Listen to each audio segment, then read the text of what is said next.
Ça, et tout constater, tout ça, la bilan, tout est Kinshasa se comporter parce que la prévision, où ils allaient qui pour annoncer vraiment les cartons, mais tout le monde quand même, après que nous l'avons bêta, ça dégage quand même marginal, pas dans les autres qui peut causer par rapport à la prévision météo 7. Et tu as vu que Kinshasa, à nous, on va la Makassi. C'est que nous avons comment gérer la situation en prévoyant ce qui va se passer plus tard. Donc, à l'issue de cette rencontre, pour mettre en place un plan d'urgence pour gérer l'inondation, mais également, vous allez pour Benga, pour analyser en synergie. Déplorer quand même cas Moko, il y a Doua, il y a moins de 2 ans à Koufi, le la rivière Kalamou. Pour comprendre que dans le retour ça, en l'état d'avoir surtout libéré en prise, voilà comment ça occasionne des morts. Dans le jour qui vient, c'est imprégné les sous Makassi, dans les travaux à curage, pour ça on va continuer. Parce que tout le monde dit que tant quand même il y a l'évacuation à maille est diminuée, parce que tout ça est curage, tout ça est en hôtel, station est à attendre sous pire. Si il y en a 8 heures du temps, mais tout le monde dit qu'après 2 heures du temps, maille est engolé quand même autour de 2 heures, 1 heure à 2 heures du temps, beaucoup d'endroits maille ils allaient quand même libérés parce que ça n'est ça qui. Alors, il y a aussi dans pour comprendre l'importance pour voir que Matiti na ba rivière le jour qui arrive ici, déploiement au commune de Salama pour n'a pas la poubelle des amis de Kinshasa pour éviter bon la rivière et tout ce certes, il est vrai, le réchauffement climatique des alliés va monter les eaux alliés, mais ceux qui se prévenir bien pour passer dans les dégâts militaires. Alors, tout ça, c'est un bongo. Na bakinois base en espoir parce que le problème au final connaître ils allaient bon prise en charge de la politique autorisée qu'on proposait tout l'immobilisme était tout ça la réflexion na action belé pour que tout le monde la Kinshasa vraiment tout vivre un problème structurel les problème ya kala c'est une solution pérenne vous voyez donc auto vivre les lots ils allaient bannir les lotés mais le souci n'est juste que tout mettre en place la politique pour prendre en charge la question de manière holistique. Vous voyez, pour qu'un inondation ça la matin, il faut retourner à la comme il faut éviter l'abandon inondable. Il ne faut pas retourner comme un collecteur. Mais également aussi, dans le jour qui viendront, il faudrait que plan Moko et gestion de Zo et Kinshasa, ils aient bon revu. Le quartier, vous avez l'audit, ils ont une adéquation dans la gestion de qui prévue. Voilà un peu ça le problème.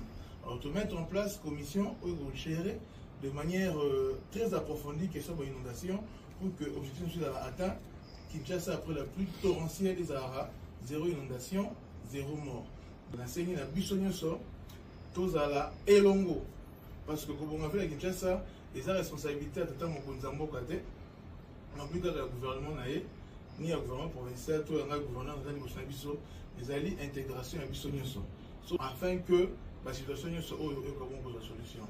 Marteler qui va comprendre que Misala Oyo et Salamaki à curage. C'est fondamental pour prévenir que les dégâts sont à la macacité. Mais tu comprends que tant il y a dispersion de eau, ils ont réduit la macacité. Baba Ngelo Romoroté, ils ont une solution.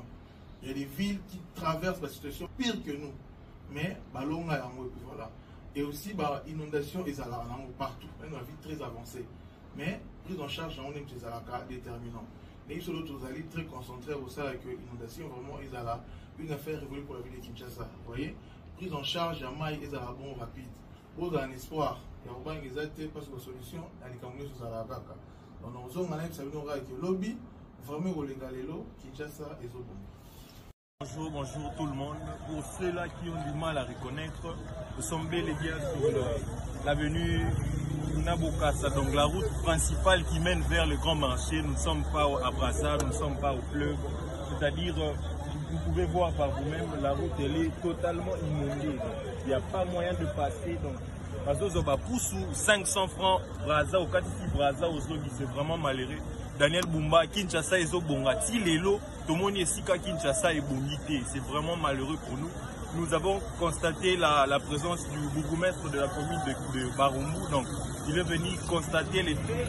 Je ne sais pas quel rapport il va ramener auprès des autorités provinciales ainsi que centrales. Nous ne savons pas que jusque-là, nous sommes en train Vous voyez par vous-même les policiers. Même les policiers sont transportés par les jeunes du quartier. C'est vraiment malheureux. C'est vraiment malheureux. Vous voyez par vous-même.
que sur comment immeuble nde bavoisin nyonso bakima deja po babakake na butu moko ekokola bolo bakufi po kongo na micho ezozia kotengama eza na fandi po première fois namona elanga ezanga mayanzi donc bayibi na mayanzi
tozindi a moyen te mai moyen to bima ezate donc a tokokufa funa tozindi moyen te tokokufa.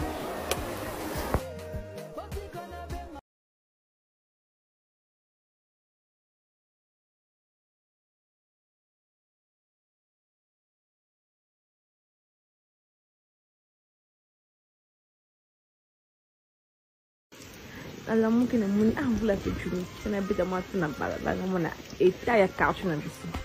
Avec ma bango na qui était la balabala ni se passe comme si il était de comme une dingue. Na fi ko tambolé la foi pour le pamper na bima. My goodness, na moi nga wow, vouloir t'embêter moi va dire comme va dire grave mais wow, des ko mai na mai. Wow, tu as mon panzi sous. Na lega na moni na wo so to lega ngeni do ba to na my site wala ate na bwa misu na kona misa sima zu kuna ndemvu no kama ituna na ka tamu alors la comité eta la bu nga lobe wo sko boy sko ba to lega ngeni la